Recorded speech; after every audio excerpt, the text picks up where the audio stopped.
How to find someone on Instagram with phone number.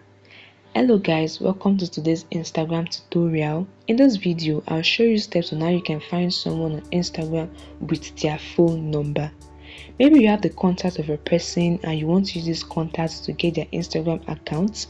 This video will show you exactly how to do so. Now on your Instagram app, go to your profile, tap on your profile picture icon below.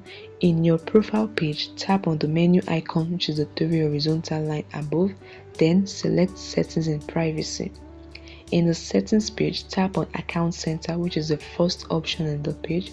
Tap on it. Then under account settings, scroll down till you see your information and permission. Tap on it. What we want to do is to link contact with Instagram.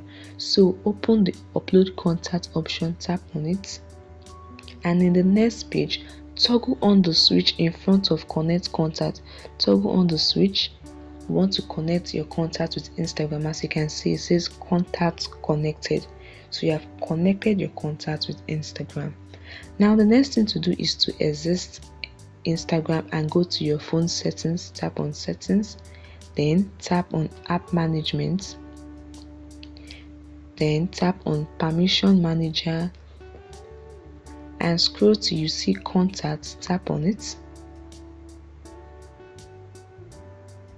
Under contacts, locate Instagram. Tap on it. We want to see if contact is allowed in Instagram, and as you can see, contact access for Instagram is allowed. So automatically you can find your contact on Instagram because it has been allowed, provided the user you're looking for use their phone number on the Instagram account. Now another method is to go back to the Instagram app. Go back to your home page, then use the search icon to search for the phone number of the user. You can type in the phone number of the user you want to find. If the person is on Instagram with their phone number, you will see the account you are looking for. And this is how you can find someone's Instagram with phone number. I hope this video helped you. Please hit the like button and subscribe to get more useful content like this. See you in the next video.